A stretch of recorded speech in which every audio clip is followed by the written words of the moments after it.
Hey everybody, welcome. This is Robin Robbins here, founder of TechnologyMarketingToolkit.com, which you probably already knew. Anyway, welcome to this live webinar where we are going to be talking about how to get out of overwhelm and get your marketing plan started. So that is this month's marketing deep dive, and this is a special marketing deep dive because I am interviewing my 5 best, most successful Producers Club members, and they are going to be talking about how they started out with the program, the toolkit in their hands, and got out of overwhelm, got the marketing plan started, got things implemented. So, all of the people that are on this call have done a fantastic job at implementing a marketing plan for their business.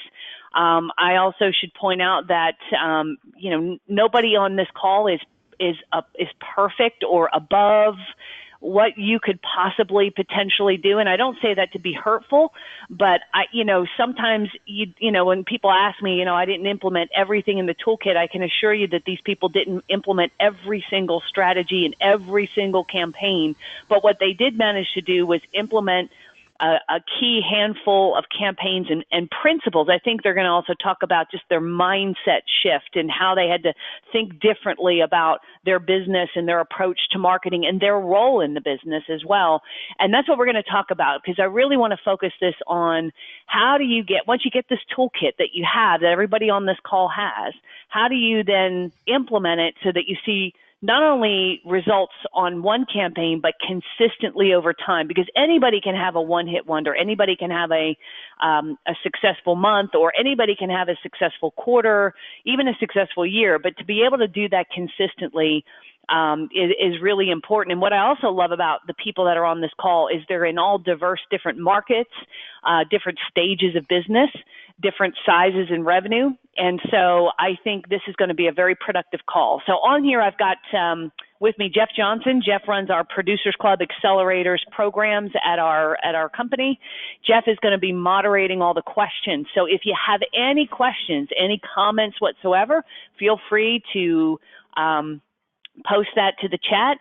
Jeff will interrupt me if it's a relevant question to what we're discussing, or we will wait till the very end and we will answer all of the questions that you have posted for us. Just so you guys know, we are recording this session, so we will make the recording available to everybody at the end along with the slide deck. Okay, Jeff, did I miss anything, or you want to chime in at all? No, I think you're good. So I'm going to be watching these. I'm excited with everyone that's going to be on this call here, because as you're going to get on the next slide here, great successes over the last year and a lot that they're going to be able to share here.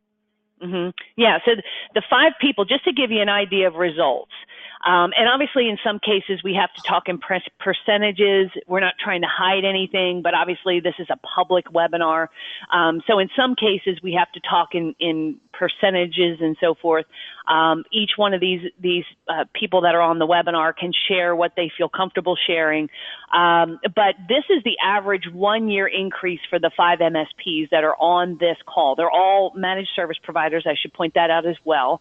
They're all clients of mine. And this is the average increase year over year. So we're looking at from 2016 to 2017, these are the increases they had in sales. So the average person on this webinar did over $500,000 increase in sales, 448% increase in net profits, which to me is even more important and relevant, because anybody can buy market share. Anybody can buy revenue. You can, buy customers at a discount. You can buy other companies. You can, there's a lot of things you can do to increase the revenue, but can you increase or maintain profits? That's even a bigger one. And then the average increase in managed recurring revenue was $43,041 per month. Jeff, I just want to clarify that. It doesn't say it on the slide, right? Is that per month? That's per month of recurring revenue. So, nearly 600,000 a year, or about $500,000 a year in increased recurring revenue. Right. So if you want to see more of the stats on the people that we're about to interview, you can go to robinsbigseminar.com/BYB2018. And Jeff, if you don't mind, go ahead and post that URL to the chat so that everybody can go there, because we've also posted up the essays that that these people have submitted. Now, just in case you're wondering what the heck is all this, maybe you're familiar with our Better Your Best competition, maybe you're not. So what we do, and we have done for the past 10 years, this will be our 11th year in doing this, we take our 5 top clients. Well, I should put it this way. So what we're doing is every year we nominate a spokesperson. And every year we've done this at boot camp. And the way we do it is we open it to all of our Producers Club members, and they are allowed to submit an essay detailing the numbers and metrics in their business, increase in sales, number of clients, profitability, manage recurring revenue, what marketing campaigns they implemented. So everybody it's wide open for Producers Club. Any one of them can participate. And they submit an application. And what we do is we take the top 5 based on increases in revenue in those categories I just mentioned, and to see what kind of marketing they did. Did they, implement one campaign and just hit an absolute home run and it was a total anomaly, or did they actually genuinely build their business and do marketing? And so we look at all that and we pick the top 5. Then those 5 attend boot camp, and on stage they present and they talk about, here's what I did to generate the results I did in my business. And so that's why this is posted off of robinsbigseminar.com. That's because every year this is a big feature of our boot camp every year. And the reason we like to do it is, number one, we want to give recognition to the members who are achieving exceptional results. I can tell you, I've been doing this for over 16 years in this industry. I have worked with well over 8,000 IT service firms, whether MSP, VAR, whatever, as clients. They've bought one or more of our programs. So I can tell you, with absolute certainty that the results that these guys are getting are not normal or customary, if you will. If you look across the industry, they're real. But they are rare. And that is because, if you look at most MSPs, most IT service companies, they're not doing marketing. So at our event, one of the things we want to do is give recognition to those in our industry that are getting excellent results, exceptional results. And then number 2, the reason we do it is we want to encourage people. We want to instruct all of our other members that this is possible, that you do have the materials in your hands right now to get these results. It's not, hey, you got to join Producers Club to get it.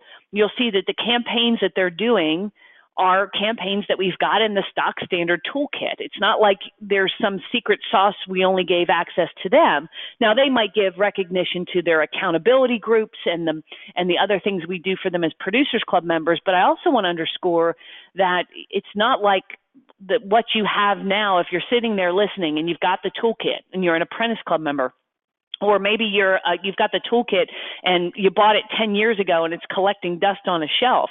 I want to tell you that if you would log into the dashboard, the campaigns that they're going to talk about are campaigns that you get access to, that the principles are pretty much there. And you can get these same results. Now, at boot camp, when the 5 present, we ask the audience to vote and pick a winner, and that winner becomes a spokesperson for my company and an ambassador to the industry.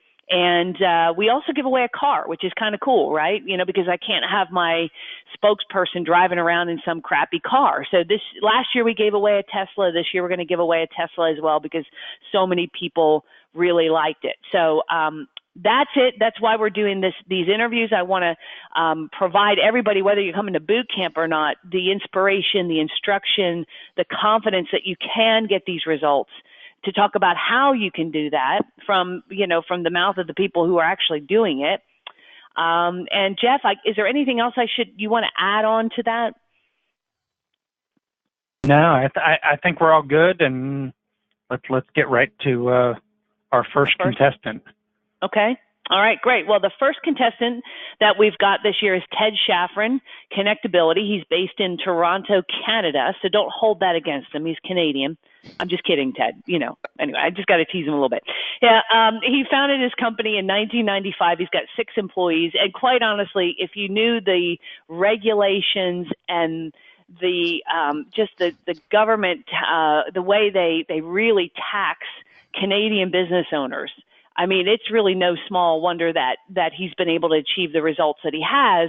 I mean, Ted likes to entertain us at dinner. You know, he comes to Producer Club telling us about the laws in Canada, which make me crazy. I don't know how they do it. But his results, his revenues are up 92%, net profit up 655%, and MRR up 90%. You'll see when you read his essay that sales doubled. He had the business kind of shrunk from doing over $1 million in sales to only $350,000 in sales, and he was starting to dip into his retirement savings to pay the bills, and something had to change. So today, thanks to the marketing, the accountability group, hard work, sales have doubled, and he's back growing and profitable. So Ted, you there? I'm here. Okay. So anything else we should know about you, or do you want to tell the audience a little bit? So just so we get an idea of your business and who your customers are, and can you just kind of map that out a bit? Yeah, sure. I mean, we've been, as Robin said, we've been around since 1995, so we're coming up on 23 years. Like a lot of people and I had another business before that, which I actually grew to 80 people and I sold. Wow. Yeah, it was not fun at 80 people. I bet. Right. We started, like a lot of people in that era, basically doing service by the hour. And we had, we were lucky. We had a number of very high paying customers. But I think that part of the problem was that as the years went by, we kind of took them for granted. Sort of thought of them as the goose that laid the golden eggs, and we all know how that story ends. And instead of going out there and saying, well, nothing lasts forever, we should be looking for more. We should be looking for more customers. We should be looking to grow our business with our existing customers. We kind of got content just sort of living off the revenue they were providing us until that revenue started to dry up. Right. Which inevitably it did. Yeah, that's one of the things, at boot camp I'll be talking about is advanced business development. And one of the things you've got to eliminate in your business for stability is you got to get rid of all the ones, meaning the one customer that is, paying all the bills, or the one tech who is really, really, really good. And I don't mean eliminate them like you fire them. I mean, like, just have some other seconds, like, don't have only one client or only one tech or only one salesperson or only one marketing campaign too, because, there's people who, in my industry, there was a time when, believe it or not, fax broadcasting was like the thing. And when regulations hit that prevented people from doing fax broadcasts, a lot of people went out of business overnight because it was like the one thing, right? So you're absolutely right about that. So tell me, you went from $1 million business to doing 300,000. Okay. I know you joined Producers Club, you got the toolkit, but talk about, like, when you first got the toolkit, you must have felt overwhelmed. Like, where do I start? What the heck do I do? Right. So talk a little bit about, like, your lessons learned. How did you implement? What did you learn? What do you wish you could have told if you could go back in a time capsule, what would you have told yourself the day you got the toolkit and unwrapped it? Like, what would you have done differently? Yeah, for sure. And in fact, I believe we joined Producers Club in 2015, but I was an apprentice club. We were an apprentice club members for quite a number of years before that. And like a lot of people, I mean, this is a very familiar story to you and probably to a lot of the listeners, we let it collect dust. Looked at it, it was, as you say, overwhelming. And it was sort of like, wow, this is really interesting. We should get to this one of these days. And of course, we didn't. And in 2014, we hired a marketing manager, just happens to be my son, but that's another story. And because, we sort of knew where things had to go. And the first thing I did was I dusted off the toolkit and I said, let's start here. And we spent a lot of time by that point, it had gone digital. We spent a lot of time watching the videos and going through it and trying to decide what we were going to do. But one of the things that we learned from listening to the videos and listening to you talk at various events was this concept of marketing oil wells.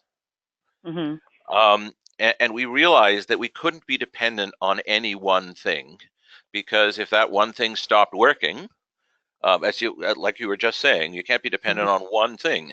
Then we'd be SOL. So we did some direct mail. We had actually started doing web advertising in late 2013 after I attended AdWords training at Robin Central with Texas Tim Conkle. And that was producing leads, but we weren't handling them very well, which is something I'm going to talk about at boot camp. But it was producing leads. But we also started to run direct mail. We talked to Rich Crockett, and we did some canvassing, which is something else I'm going to be talking about at boot camp. We have done a lot of other digital marketing in addition to AdWords. So we do Facebook advertising, and we do ad retargeting. We're now looking to do some display advertising, buses, subway, that kind of thing. So I think from our perspective, it's not, we can't focus, part of what we learned is we can't focus on any one thing. We always have to be looking out and trying to see what else can we do to grow our business. Okay, so do you remember what campaign you started with? We started with Bad Date. Okay, and why that one? Well, I think for us, it seemed sort of the most, it seemed the most obvious place to begin. I think that we talked to a number of people who have had success with it. And we decided that, it was sort of straightforward to run. Although, as you mentioned earlier, Canada has some interesting ramifications, one of which is very expensive postage. So that made it a little more difficult. But we ran it. It produced very modest results, and one of the things we learned was how to clean a list. So there was a lesson learned from that. And another thing we learned is about being persistent in follow-up. If you send out an email campaign, or sorry, a direct mail campaign, and you expect people to pick up the phone and say, "Hey, I got your piece of mail. I'm ready to go," you're going to be very sadly disappointed. You got to pick up the phone, call those people, and as you say, at least 5 times before you get anybody to step up. Yeah. Well, and I think the other thing is follow-up is not just when you send out a campaign. It doesn't matter if it's direct mail or if it's a LinkedIn or if you're canvassing. It doesn't matter what the campaign is. You really, everything needs follow-up. And I think that's an area that a lot of people struggle with and quite honestly kind of fail to do effectively.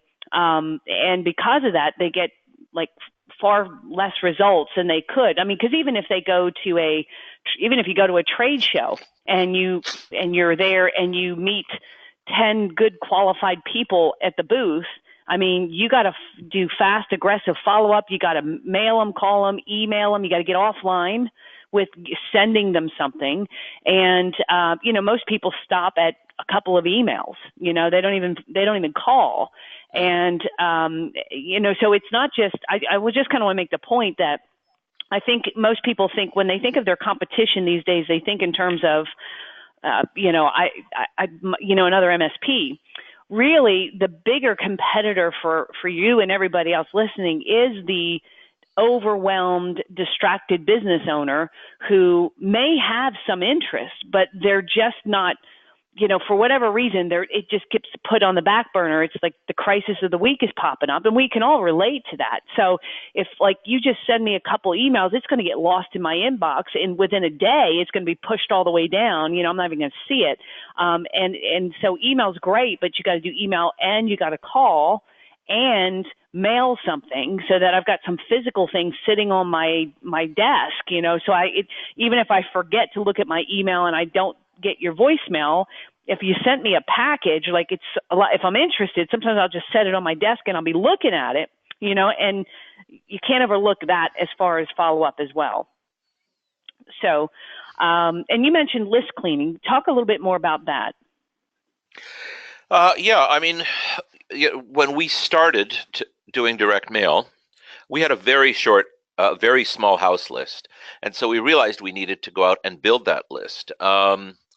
And we did 2 things. One was we bought lists from Info Canada, which is the same people as Info USA.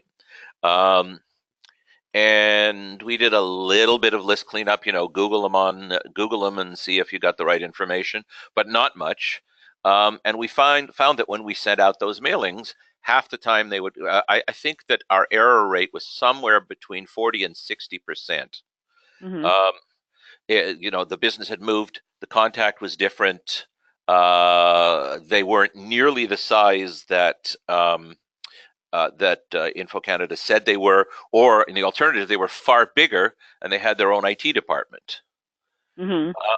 So, we learned very quickly that, especially with the cost of mailing here, that we had to be much better at cleaning that list before we dared do another direct mail campaign. Okay, great.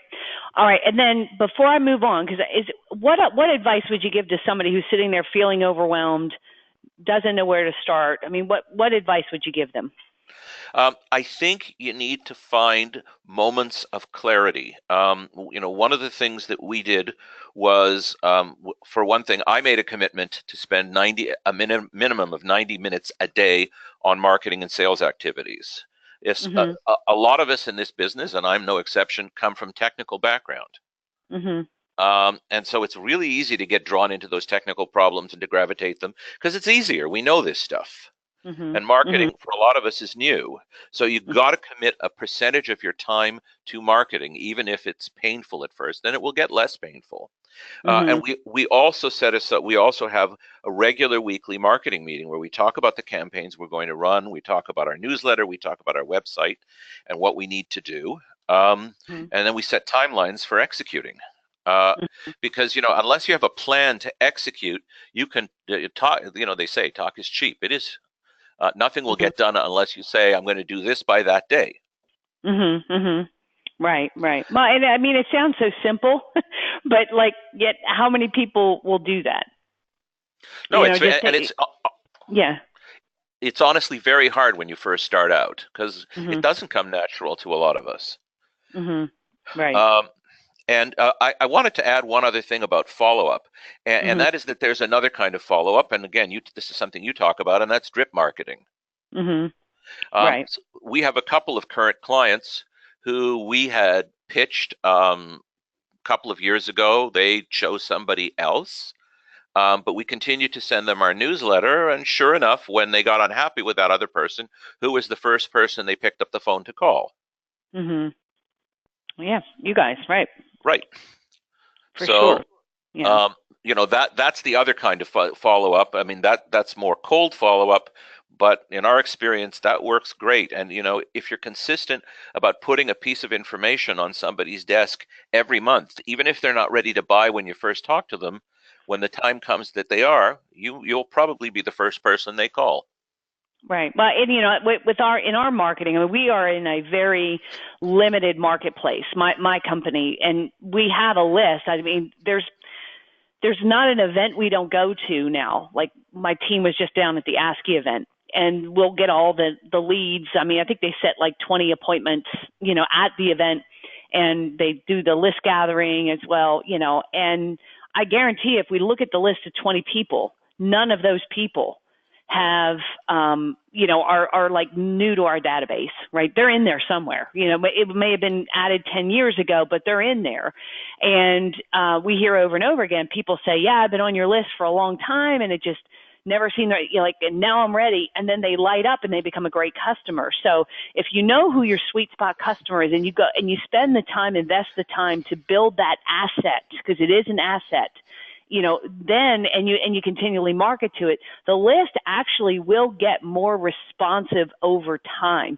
It's just that when people are constantly starting and stopping and starting and stopping, and, they hear from you for a little bit, then you get busy and they don't hear from you for 6 months to a year later to 2 years later, you can't build any kind of just consistency. You can't build on success, right? And so it's kind of like if you went to the gym, like, all right, it got real hot and heavy and I was working out every day this week, but then I take 3 weeks off.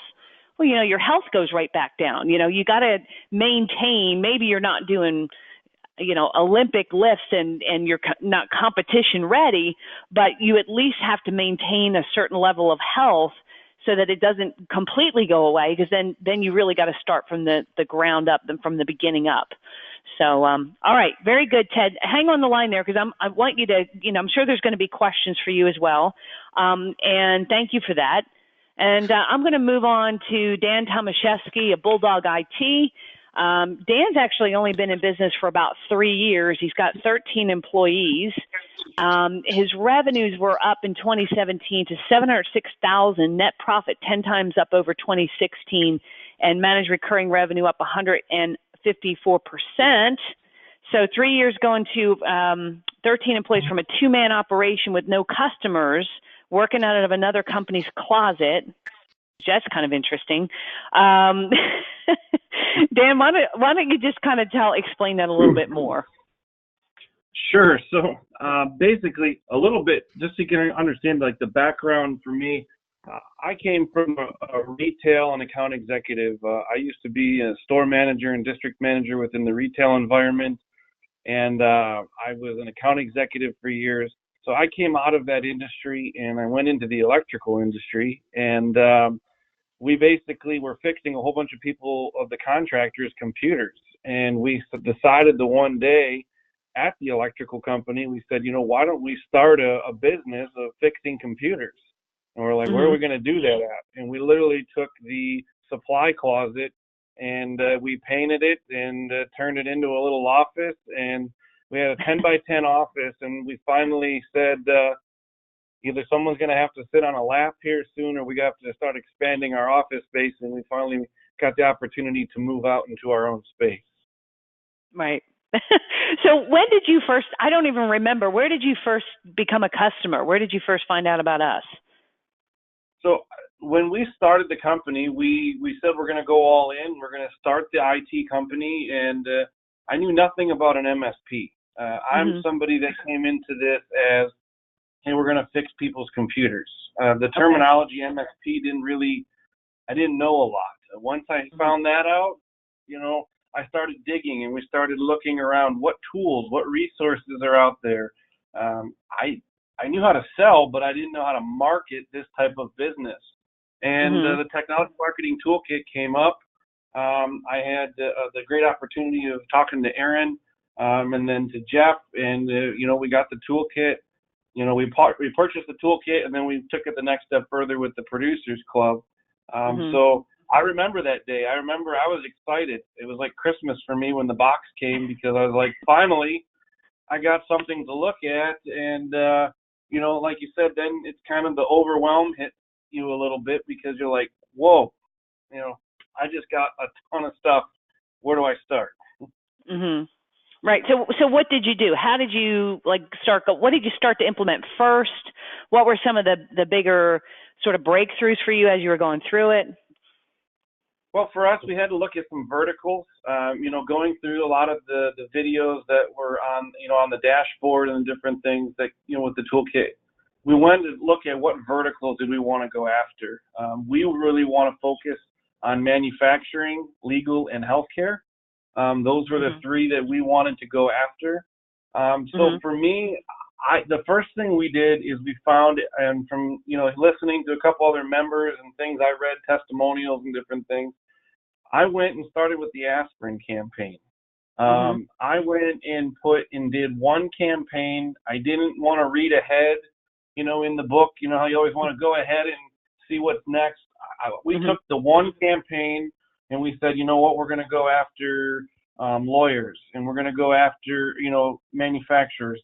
And we did the campaign from start to finish, and we followed all of the steps. We did everything, that was there, the follow-up, the list, list cleaning, get a list, and we started all of those things, and it just really started to blossom. Our first aspirin campaign generated 3 customers for us, which I was like, you're excited. You're like, this stuff works, and, now you're starting to, we always hear people, you buy all these different things, and you hear people say, oh, it might not work, or, this, but it all comes down to accountability and being able to just put the things into action and devote the time.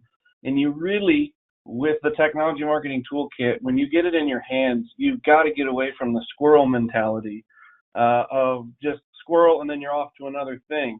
You really got to take each campaign or whatever you're trying to implement and really see it through.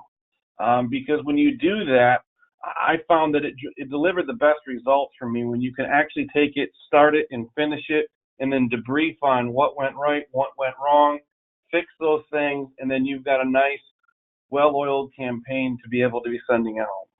Right. Yeah. And I'm getting a couple questions here I'm seeing about list and list building and stuff like that. So, one of the things I want to just kind of point out to everybody, up on the dashboard, there are a number of instructions on how to build a list, how to clean a list, and Debbie and Jeff, who are from my team listening, I'll have them post some links so that you can do that. But ultimately, the best list you can get is one that you build by doing marketing campaigns, and I probably should do this for boot camp, Dan. I was just thinking, if I showed people my list and said this percentage came from this and this percentage came from that, if you look at my list, only about 10, I don't know this, I'm going to have to break, but if I had to guess, an educated guess is only about 10 to 15% came from me buying a list, scrubbing it, and mailing it. Everything else came from some search engine, people finding us, referrals, just like many of you, but JV partners, running Google AdWords, doing various, podcasts with people, so a lot of the marketing that we're doing to list build is we're doing lead generation marketing and getting people to opt into our list to request a free book or to attend a webinar. I mean, I know, Dan, you were talking about at the last Producers Club about doing like the golf outing, right? Where you're sponsoring that and people are walking up and you're doing the free dark web scan. See, that's like lead generation in addition to sales, right? That's like you did list building as well. So can you talk a little bit, maybe you have a different angle on this, like talk about how you did list building in the beginning and what you're doing today. Yeah, you talk about the golf outing, and, that really has been our way of list building from the beginning. We've done like chambers, when they do like small business expos, or we've gone to expos. So I went to numerous manufacturing expos as just a visitor or a guest, and built relationships, grabbed cards, had conversations. That's a huge part of how we did our list building, is going out and actually seeking those people through the industry events that they would be at, trying to get that face-to-face contact. Golf outings, I mean, just last year alone, I think we've added close to over 500 people to our list, of which we put probably about 120 of them into like customers we really would want to go after. Right.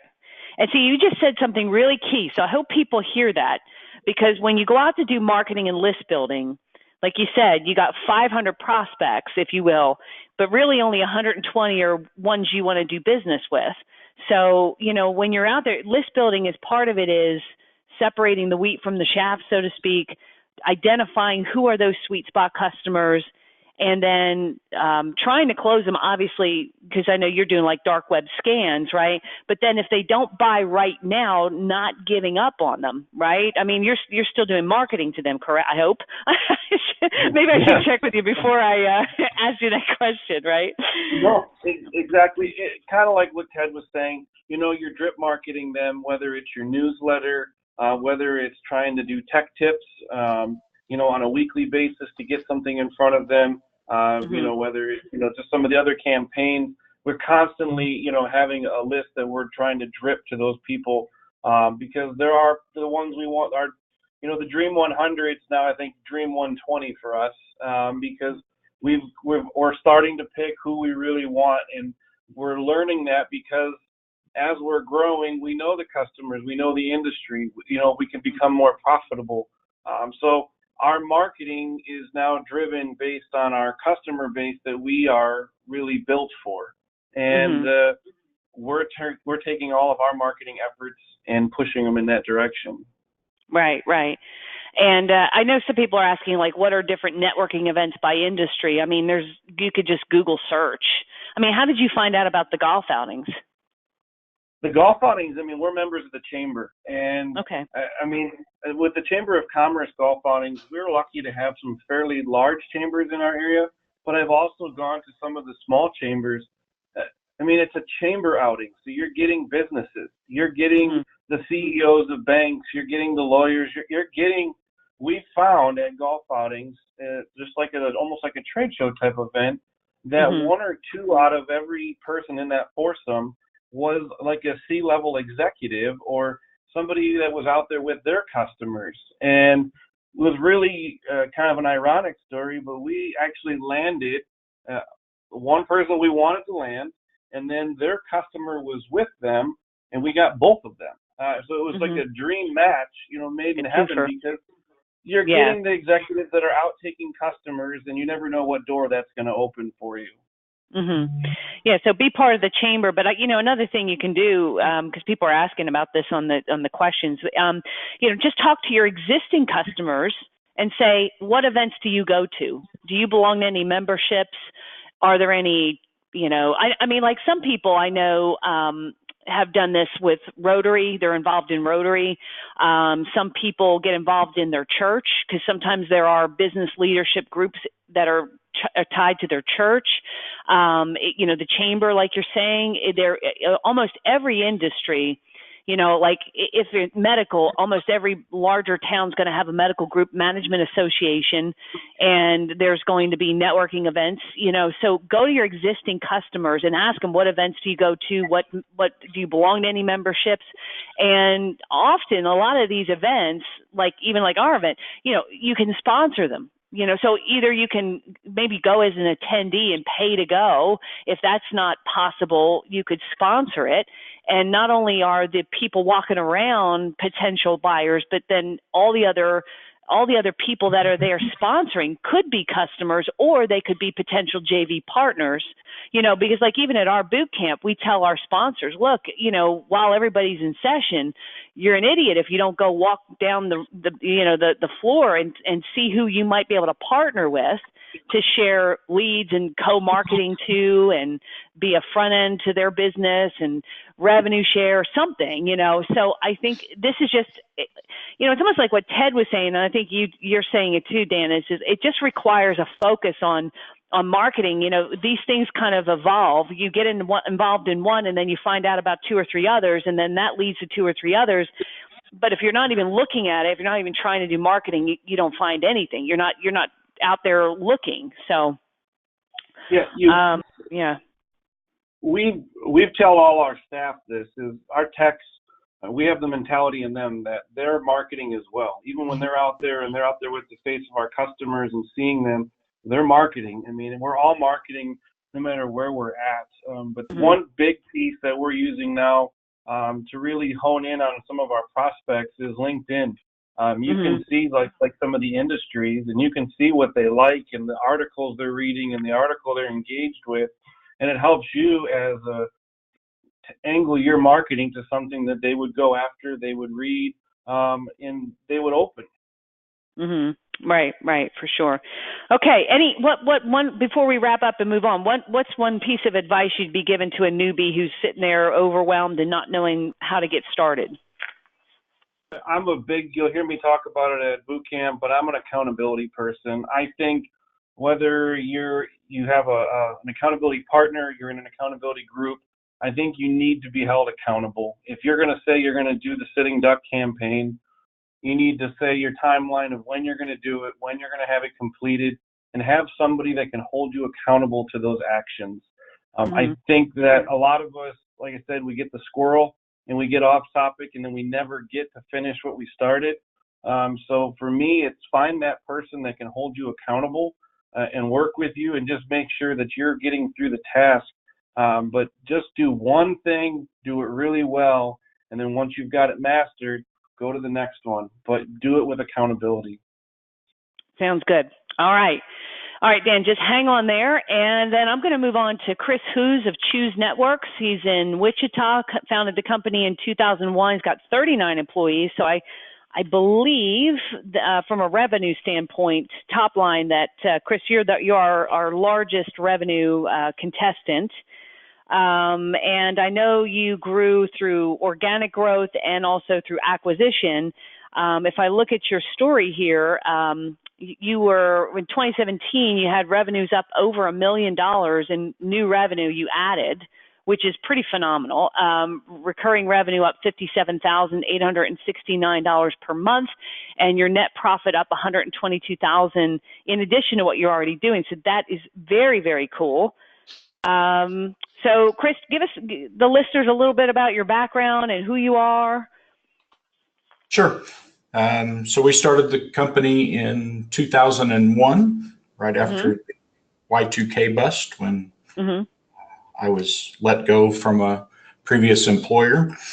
And we kind of, those first years we grew by acquisition. And but over the last 3 years, we have grown only organically, and our growth has over doubled in the last 3 years total. So we've went from $2.5 to $5 million in a 3-year period, and 14 employees to 39. So it's been a fun ride. Yeah, I bet. So when you started, was it just you who started the company? You say we. Did you have a partner? It was just me. The we comes out of the team atmosphere that we have. I don't say sure. Hardly anymore.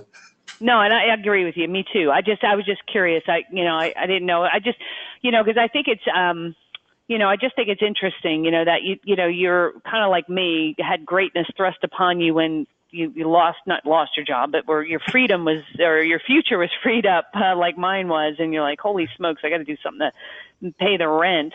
Maybe you weren't in that situation. I was. Oh, I was there. Yeah. You're like Dan, who's like, yeah, I'm going to fix some computers around here.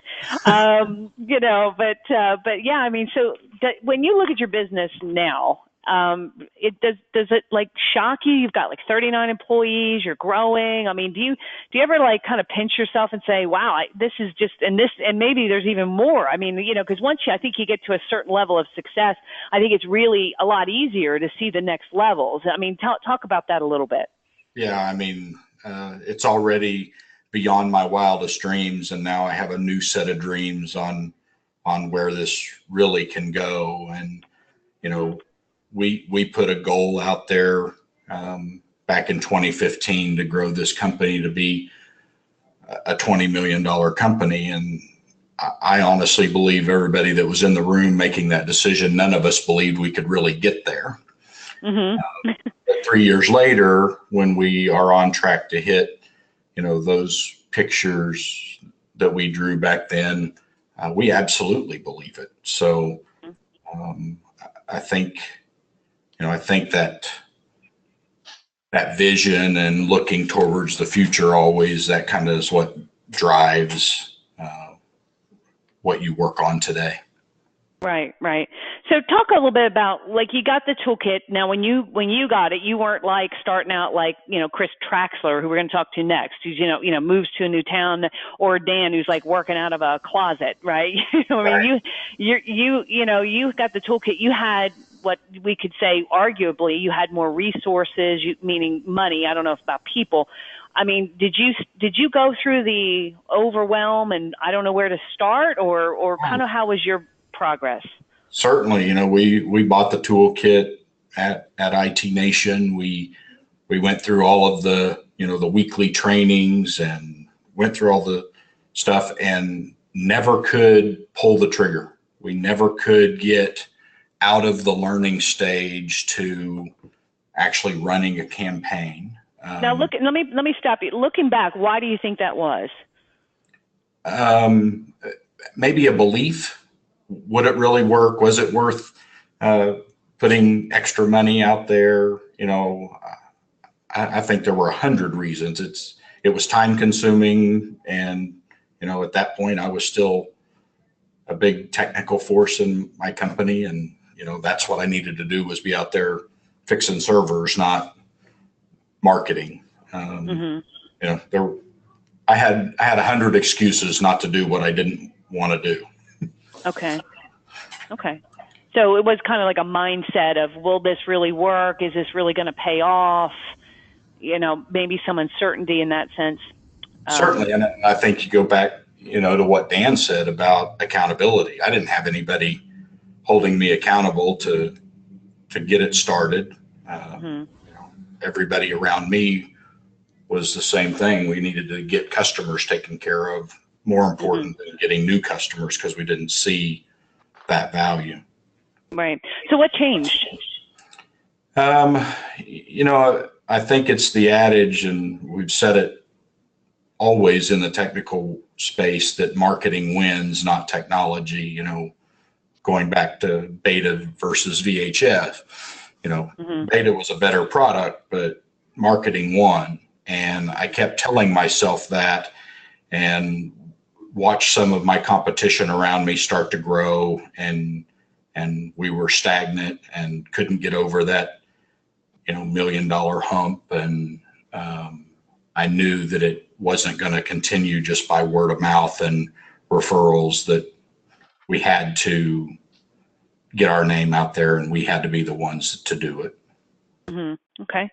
And so then where did you start? What did you, how did you baby step into what you're doing? Because now today you're doing a ton of marketing, but how did you baby step into it? I think it took us making the decision to go out of apprentice into Producers Club, and actually have that accountability group, and have like-minded people kind of pushing us to do stuff. And even then, from starting at Producers Club, we probably didn't run our first campaign till 7 or 8 months later.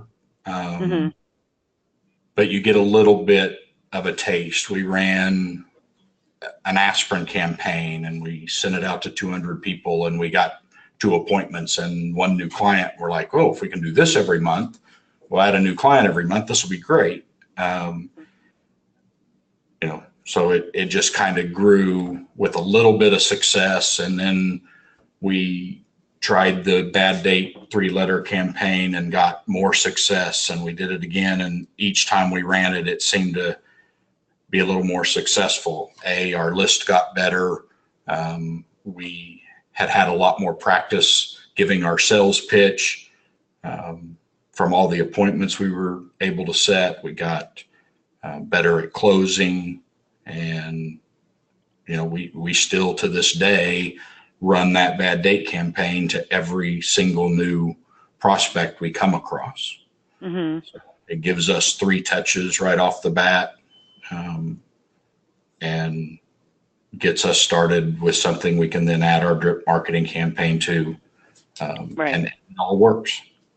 Yeah. Well, and I think sometimes people get bored with their campaigns before their prospects do, and, I'll have people say, well, what's the next campaign I should do? So what have you done? Oh, I sent, I've got a list of 200 people or 300 people, and I've sent them a bad date. Now what do I do? It's like, well, you can still use the bad date, just constantly use it to grind out building a list. It's a oil well. Don't just, okay, there's this and then throw it away. Work on improving it.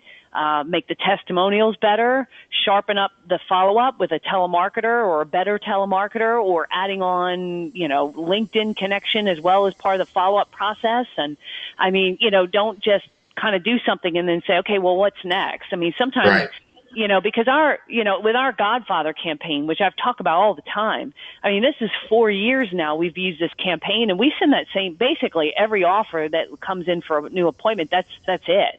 We sometimes have other lead generation offers, but by and large, we want to get the appointment, just like you guys want to get the appointment. So, you said something there that I think was really key, whether you realize it or not, which is, we send the bad date to every single new lead prospect that comes in. I know from your essay, you had some JV partnerships, and you've done, people go back and they read your essay.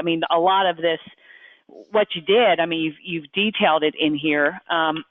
But you know, whether it's getting those leads from a joint venture partner or something else, you know, putting them through that sort of that grinder, I think is, you know, it's a key to just, hey, we know we got it, we're going to do it, we're going to implement it. And it's a good kickstart to, you know, to kind of initiate these prospects with you. So, yeah. You know, I use a sports analogy. You know, a professional golfer hits 2,000 golf balls a day. Mm-hmm. You know, the ones that show up, the shots that show up on Sports Center are those home runs, but they've had lots of success in those 2,000 hits they hit every day. And I think marketing's the same way. We just have to keep doing it over and over again. And we've had those campaigns that we just went, oh, wow, why didn't it always work that way? But it's all leading up to that. So, you know, the question that's coming in is, you know, you set your company record for more profitability and first-time appointments and leads generated. So, you know, what kind of got you? What did you do first? I mean, I think you just answered it, but I think just to make sure I clarify it for the people that are asking this question, you know, can you talk a little bit more about, you know, looking back 2 years ago, 3 years ago, whenever you started really getting serious about marketing and looking back, like how did you sort of progress? Sure. What were the keys to that?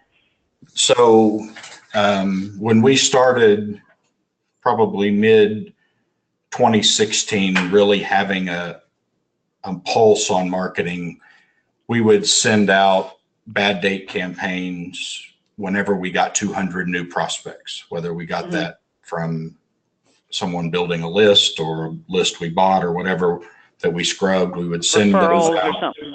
Yeah. And that's how we would introduce every time. And then immediately upon that, anyone that we met with who became an unconverted lead, we started sending our newsletter to, and everybody that we didn't pull off of the list because they weren't a fit started getting our tech tip postcards. And so every other month or so, we would get enough new leads to do that. And I think we ran 6 of those campaigns that year, and ended up with a drip marketing list of about 600 names that we sent those postcards to. And we have continued that. So even today, we don't run them near as often because at least, you know, we're not adding that many new names in our market as quickly, but that's still the process. And now our drip marketing campaign generates as much leads as anything else we do because they've heard our name 20 times, seen that postcard 20 times. Yeah, it's kind of like a garden, you know. People want to like put the seed in the ground. Like, what's the one seed I can plant and tomorrow there's a vegetable, you know? And you know, it really, marketing is success is cooked in a crock pot, not a microwave. And so the problem, I think so many people, they never get to where they have any consistency or any systems or process, because in order to have one, you've got to implement something again and again and again and again, not random acts, not, hey, I need more sales today. What's the one campaign? Oh, let me try the aspirin campaign. Oh, I'll run that. You know, and they clean a list once and then that's it. And they stop. You know, I think it's, you know, cultivating this, you know, just like a garden, you know, you got to plant, you got to water, you got to fertilize, you got to keep the pests away.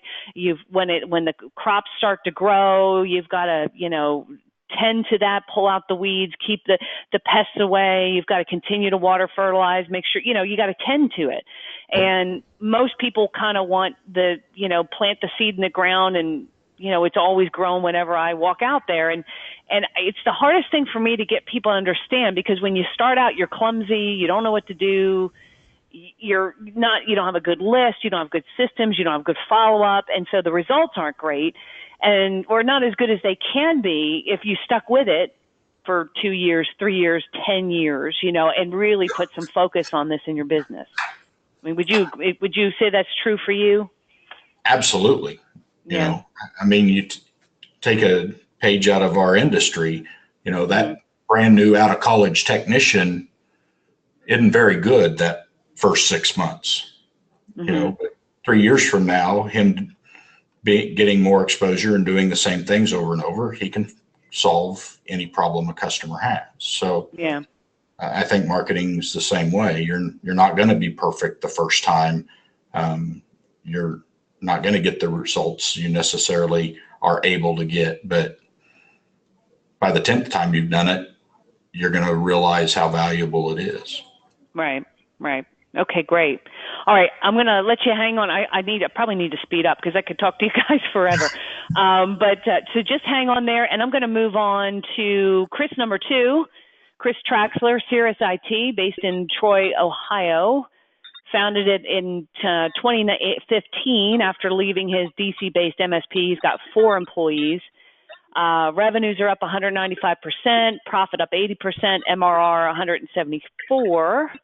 And Chris, I think, which is interesting, started his company 3 years ago. When he just decided he wanted to move his family to Ohio here.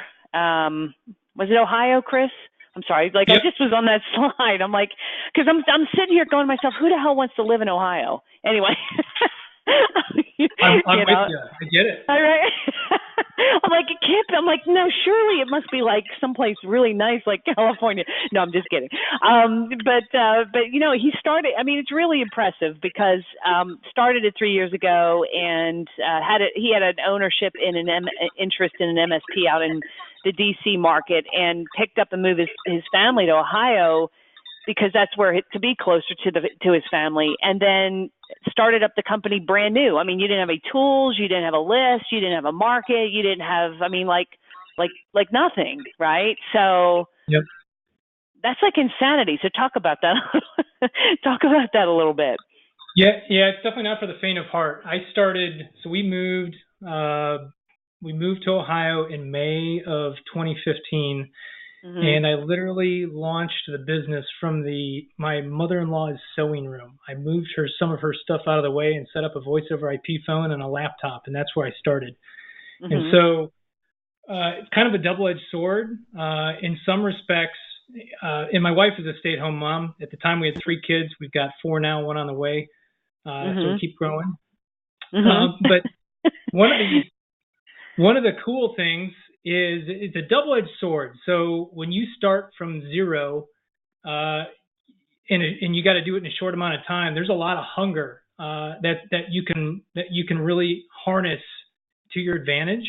Mm-hmm. Where there's need and necessity and hunger is where you find success. On the flip side, there's also a lot of risk to that. I wouldn't necessarily recommend starting an MSP in a market where there's more cows and corn than computers. So we had to adjust our strategy. So kind of what we did is we looked at, and I got on a call with you, and so you were very helpful. And we started with strategy. All right, where and how are we going to grow this business? Where do we need to get it to, and in what amount of time? And then from there, that gave us clarity on who to go after, what markets, where we're going to do the marketing. You can't boil an ocean when you're small and you don't have a budget and you don't have any revenue coming in. So you have to be very strategic. Mm-hmm. And so for us, literally, it wasn't anything magical. As we sat down I sat down because it was just me at the time, and I went through the marketing roadmap. I mean, that's really what we went through, that step by step, and started implementing and getting everything going. Mm-hmm. So, yeah, I know, like, you went to, like, when Texas Tim and I were doing the Google AdWords, I know you went through that. So you turn on your Google AdWords, right, to get some opportunities going. Yep. But like, tell me, like, how did you start? I mean, because you don't have any technical work, so all you're doing is marketing, right? I mean, because like in the beginning, getting the operations, you got to get your contracts in place, your website up, and all that, right? But mostly you're doing marketing. So how did you start building a list? I mean, besides the Google AdWords, what else did you start to do? So we did a couple things. Google was good, but the problem is it was not. So we're not in a big market like Washington D.C. where I left. Mm-hmm.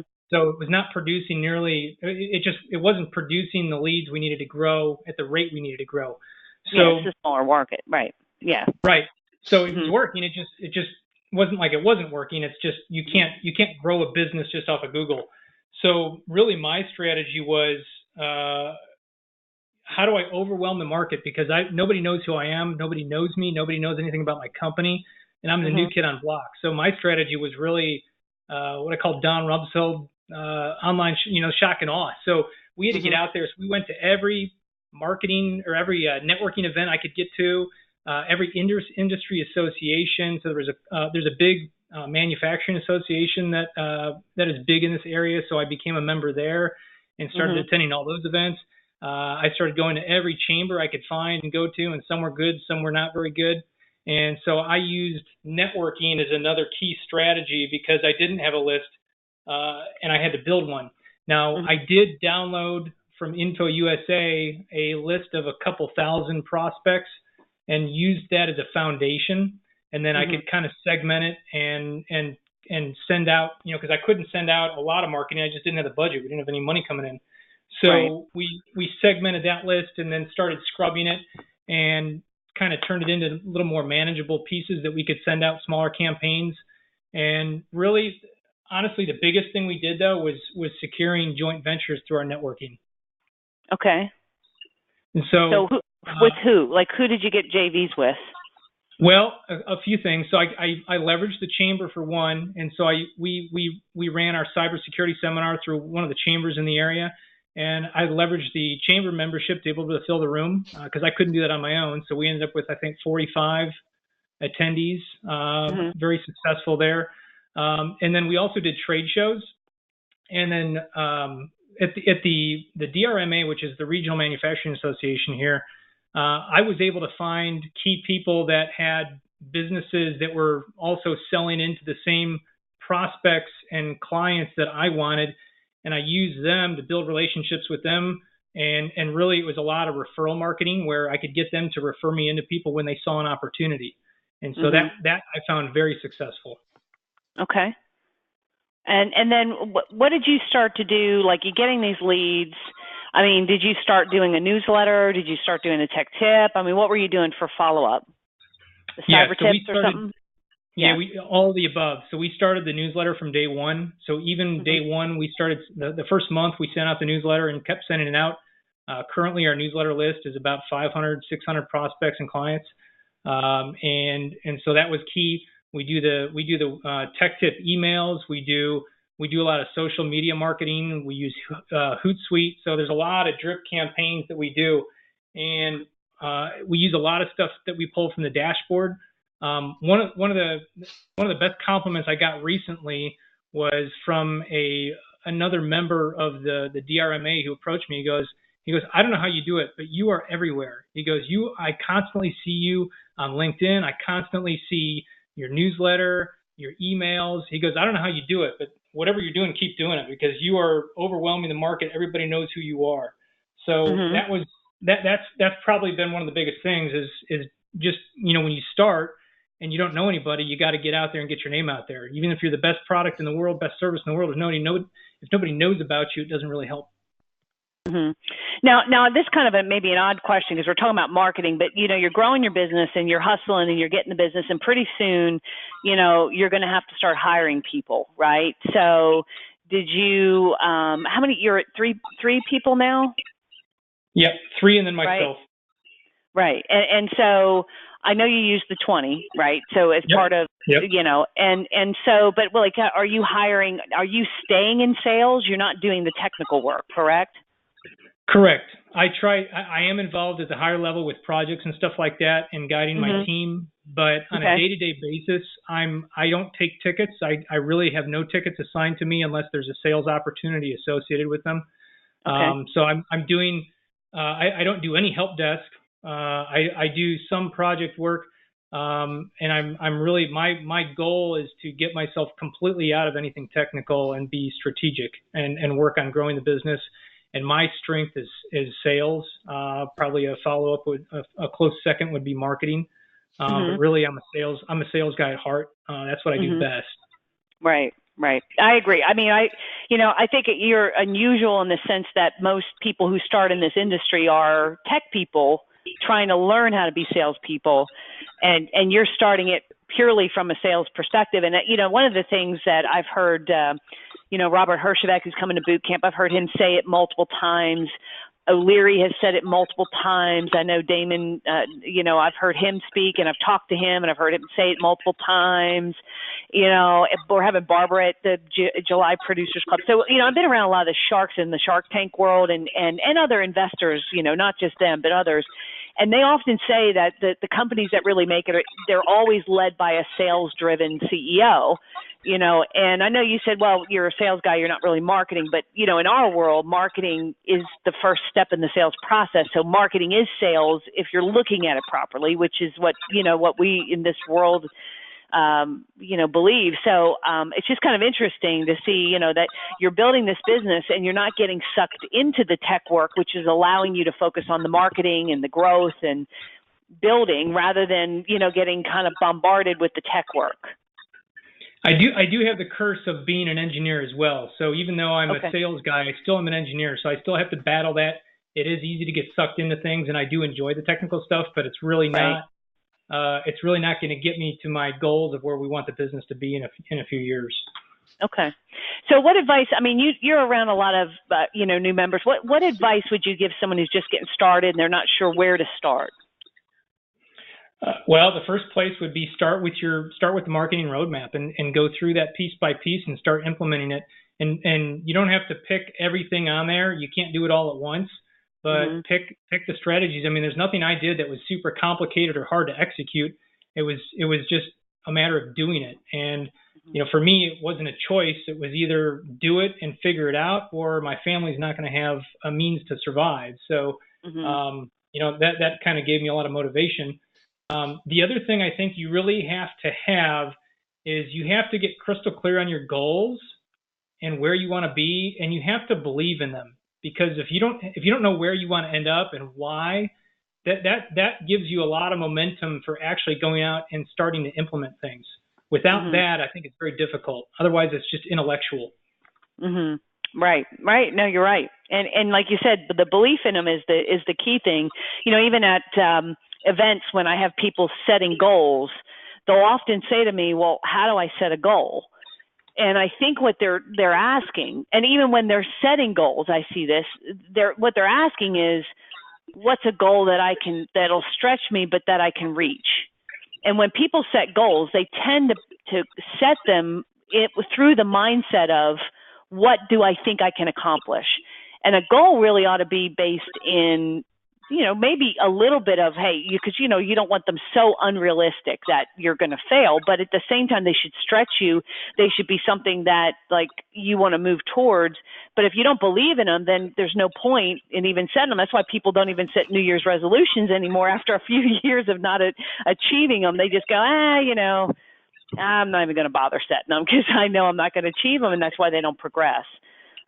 So key point. Yeah. All right, Chris, anything else?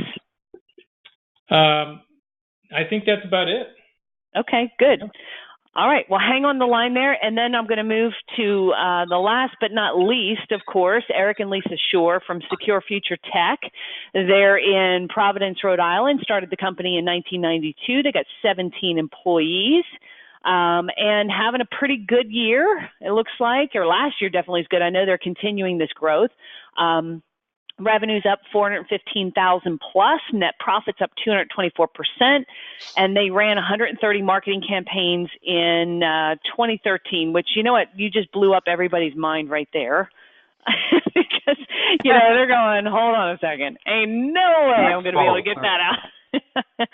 So, go ahead. So yeah, Lisa, talk about it. Give a little background, or Eric, whoever wants it.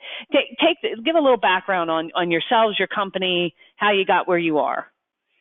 Yeah, well, let me just say that I'm a computer geek. Okay, let's just get that out there. And I started the company back in 1992 when I was in college. Actually, I started fixing computers around campus, and I had a very small mindset. I was very happy to be fixing computers, doing all the work myself. And, I lived very economically. I had a little apartment above a garage at a farm in southern Rhode Island. And so that's where I'm coming from. And then I met Lisa. That's not where I was coming from. And that all changed. First of all, he didn't even sit in the garage. The garage had eaves, and Eric is 6'4". For those of you who don't know, Eric is 6'4". So he literally had to duck every time. That's all I could afford. But my degree is in marketing and sales. So when Eric and I met 6 years into his business, my degree is in marketing, and I was already selling books in Boston for Houghton Mifflin, traveling the country, already having the mindset of, I got to grow this department. And they taught me about specializing. I sold directly into the garden market. So I was traveling to Chicago, to the garden show. So we came together as sort of a geek and a marketer trying to figure out how to grow the business. So, and that's kind of where we came from. And, we've been doing this now. So initially we had a lot of success growing the business over the years, and I pretty much exclusively grew the business through a little bit of marketing with Lisa, but most of it was coming from referrals. I did a lot of chamber events. I'm a member of BNI, so I did some, referral stuff there, but then we got stuck, and we couldn't grow the business past the $2 million mark. Okay. How long did you stay at the 2 million mark then? About 5 years. Yeah. Okay. We just kept hovering there. Okay. So was it like you'd get a client, lose a client, that sort of thing? And exactly. Yeah. Referrals weren't working anymore. It just wasn't taking us to where we wanted to be, and we got frustrated. And Lisa was even more frustrated too. Yeah. Okay. The original mindset is, that Eric had. I'll just speak for Eric. And for a marketer, the mindset is marketing has to go hand in hand with sales. But for an engineer to look at marketing and look at the investment, he was looking at marketing as an expense. And so we constantly had this little bit of a clash of, no, you've got to do the marketing because it's an investment. It'll bring in new business. It'll bring in the sales. And the mindset kept on, everyone else was saying, Chris and everybody was saying that you've got to focus and you've got to invest the time and put the time in to do the marketing. But there's a constant redirect of, I've got an invoice to get out, and I've got a server down, and I've got an engineer who wants to talk, and so the back burner kept happening with the marketing.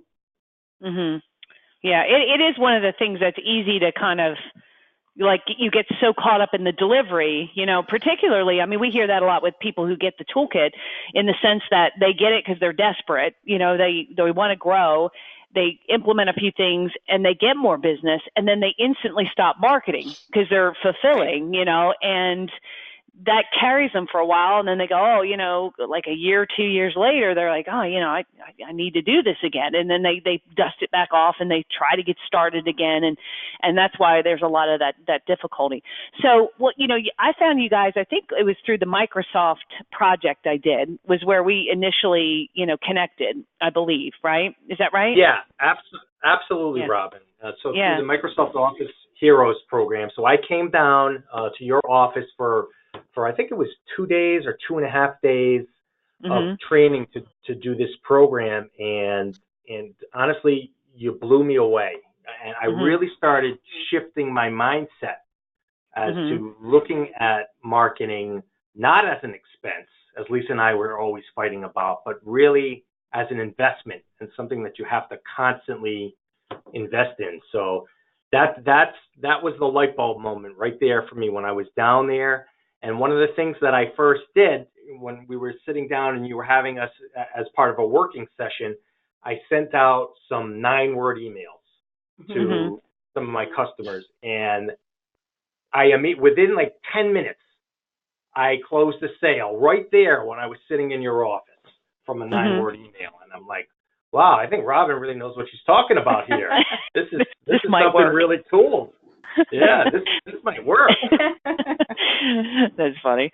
Okay, so when you, I mean, like, now some people would argue, hey, you know what, you had this dynamo wife who's like, you know, marketing and so forth, but you know, even you guys have to go through the process of implementing. So what did you implement first, and what have you kind of learned at, you know, think about talking to that person who's listening right now that's a newbie, they don't know where to start. What advice would you give them? Kind of talk about that.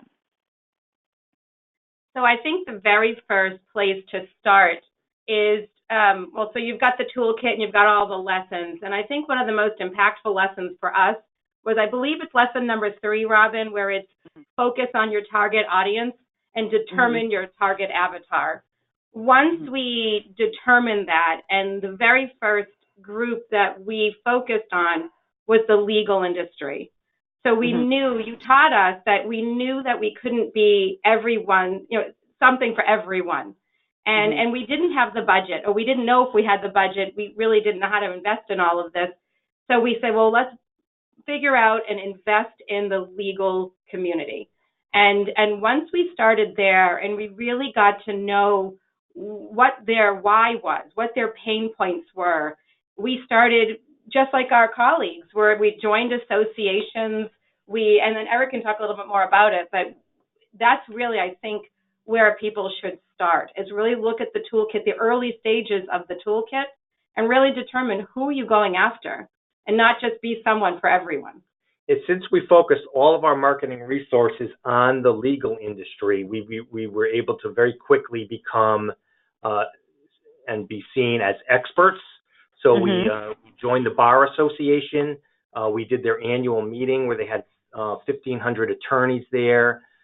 We met the president of the bar and struck up a joint venture with her, where we now do our seminar, Think Like a Hacker. That's a cybersecurity seminar that we have targeted toward law firms. And we're able to give, because we're sponsored with the bar, we're able to give continuing education credits to the lawyers, because they have to get so many in every year. So that joint venture worked as well. We're also marketing in their bar journal as well. And we sent out a bunch of bad date letters to law firms last year. We brought on 3 new really sizable law firms last year just from the bad date campaign. So it's been really amazing. If we tried to focus on here and there and everywhere, I'm positive we would not have been as successful as we were. But because we focused on the legal industry, and then also after we got rolling with the legal industry, we started focusing on property management companies as well. And we've had tremendous success in that industry as well. Oh, that's interesting. Yeah. And so just to be clear, you're not saying that you won't do business with, like, if a CPA firm or a bank comes to you, you'll do business with them, but you're just saying for your outbound marketing, you focused on those verticals because you liked them, you knew them, you could go deeper with them.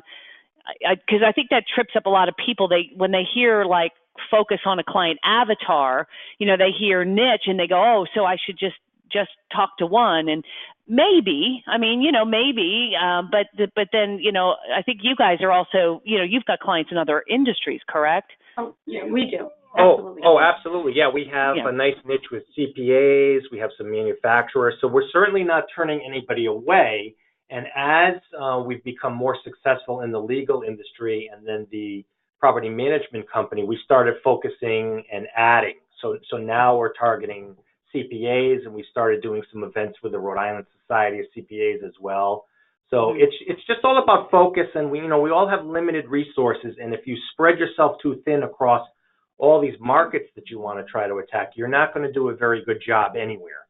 But if you're laser focused on one industry or 2 industries, and you position yourself as an expert, you can really be successful and get some traction, and that's exactly what we did to get so successful last year. Okay. And so most of that new business, did it come from the legal side, of focusing on the legal side, the 415,000 plus? Is that mostly from legal? It's mostly from legal and property management, with a sprinkling in still of, I'm still involved with referral the financial institution in there within that revenue goal. So there's a couple of other non-focused, non-target businesses in there, but the primary revenue came from, in the property management realm, we did a trade show in Connecticut to an apartment association, and then there was also another very targeted property manager trade show, and we just, we really did an amazing, we did a golden cone on it, and we just, it's our eyeball campaign, Robin. That's, I'm sure right. Some of you remember the eyeballs from. Yep. So, and we're still working those leads. We are still working those leads. So it's been the gift that's been, continuously giving. Yeah, and see that there again, I just want to point out to people listening, that's list building. So you go to these various different associations, events, you're speaking, you're getting referrals. See, Eric and Lisa, they're building their list as so many people think, oh, I got to go build a list, then I'll do marketing. And it's like, no, you do the marketing to build the list. Right. The things that you're saying, and sometimes you rent a list and you scrub it and you mail a bad date campaign. But, what's really key is people have to understand that if they get in that mindset of only getting some list and only doing direct mail, that's just one thing. But I think I'm hearing, again, consistently, like networking events and sponsoring trade shows and, strategic JV partners. These have come up again and again as I'm talking to everybody on this call. And these are all list building strategies that you're getting leads. And what's even better is the lead, the way you're getting it, because you're meeting them at a trade show, or they're having a conversation with you at a networking event, or they see you speak on stage, or you're being introduced by somebody they know. That lead is going to be better positioned, or you are better positioned to that lead. I know, Lisa, about branding and positioning. I know you're an expert, on that, on positioning and branding. I mean, that lead is going to be far more receptive to talking to you than just somebody you mail cold. Not to say you shouldn't do that, but you want to do both to grow the business. Absolutely. Okay. Absolutely. All right. And Lisa is also a coach. She also, for our members. So Lisa, I'll direct this towards you, but Eric, chime in because I know you're involved as well. But, what do you think is the biggest thing that trips up people? They get the toolkit, they got the campaigns, it's all mapped out for them. And they don't, not everybody, but, the ones that go through rapid implementation or something where we're, most people do succeed. But what do you really think trips most people up? Looking at other people. I think that one of the things I have seen over this past full year of coaching for you, Robin, is I have seen so many people say, well, I just can't get that done. So they first start with the mindset of, I can't. And so the mindset needs to shift. But also looking at other people as a negative versus by thinking that, oh, I can't do that because, well, they've got 5 campaigns done, but I don't have the staff for that, or I don't have the ability to do that, or I don't have the resources. Well, the mindset, so then we hold them accountable as a coach in the accelerator program. The whole point is to set goals that they can achieve and to teach them that step by step, you can get the job done. When Eric and I started, we didn't have a telemarketer. We didn't know for a telemarketer, and we hired my father-in-law to make phone calls for us. So I was writing and stuffing the envelopes, and then John was making the phone calls for us. But we had to start somewhere. We had to get the motion going.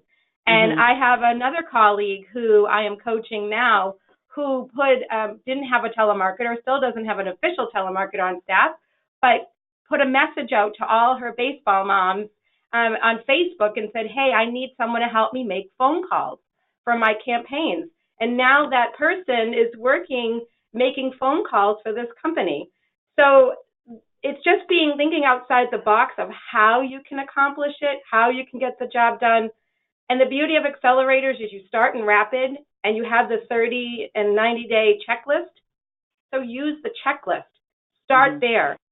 Start with your website, really determine who you're marketing to, determine who you are we just talked about setting goals, and Chris Traxler said you got to set those goals and believe in them, but having your unique selling propositions and believing in those and knowing that you're in business, you can do it, and shifting your mindset to the ability to do it, and then starting small and focusing. one by one. And as Dan Tomaszewski said, having someone hold you accountable is really magic. That's really magical. So right. Yeah, I think that's the thing, is that so many people opt out of success before they've even tried. It's like, oh no, I could never do that. Oh no, they just instantly, they walk around in automatic shutdown mode. I mean, they don't see opportunities. They don't see, because they're so convinced they can't. It's not going to work. They're so convinced. They just, and it's like, well, yeah, you're not going to turn it on tomorrow. You're going to have to find somebody. You're going to have to train.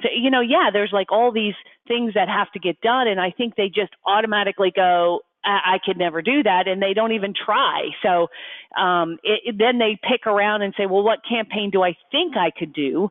And they'll pick one and then they half-ass it. But it's like, it's this mindset that holds back so many people. And, and I'll use this to kind of wrap up, because I think that so many people, when we do the Better Your Best, they watch the people on stage and they'll say things like, oh, well, Eric and Lisa, you guys been around forever and you're a tag team, and, Eric, you're a tech, but we got Lisa. Or they'll look at Chris and say, well, my God, you got all the resources in the world. Or they'll look at Chris Traxler and say, well, you're a born sales guy. I'm not. I'm a tech. They get all this mindset of, and they automatically opt themselves out. And it's a shame, because then that's why they don't grow. That's why they don't make any money in their business. And that's just a way of living. So it's not just in their business, it's their entire life is that way, which is really sad, and it's like this defeatist attitude that they go in and they just don't even give themselves a chance. So, let's keep rolling here. We're getting close to, I'm looking at some of the questions here. We're getting close to the end. I think most of the questions have been answered. And I know that there's still going to be tons more. So before we wrap up really quick, I do want to mention our accelerators program. I know there's a bunch of you on that are going, geez, I don't have the accountability, because Dan Tomaszewski said something about accountability. Lisa was saying about accountability.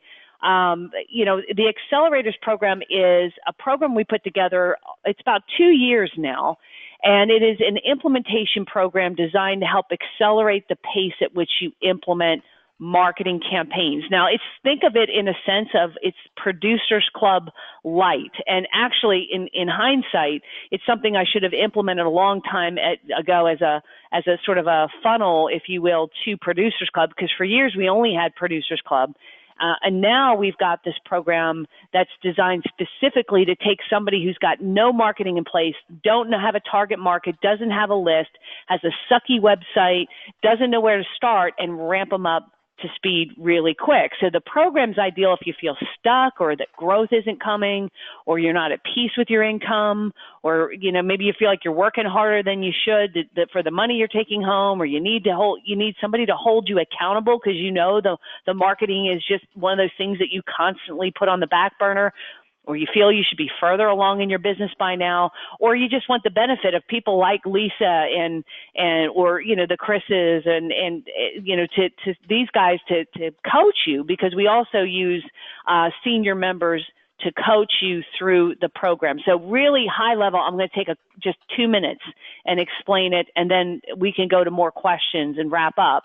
But just briefly, when you enroll, what starts out is we put you in a 2-day small workshop with me, non-competitive peers, and we really nail down things like, what is marketing? So you know what good marketing is, how to build a list, who's your target market, what's your unique selling proposition, how do you get testimonials, how do you use testimonials, how do you really plan a quarterly marketing plan, like the real way to do it, not random, not like rifle around and figure it out, like a real actionable plan. And then from there, when you leave, you're not left to your own devices.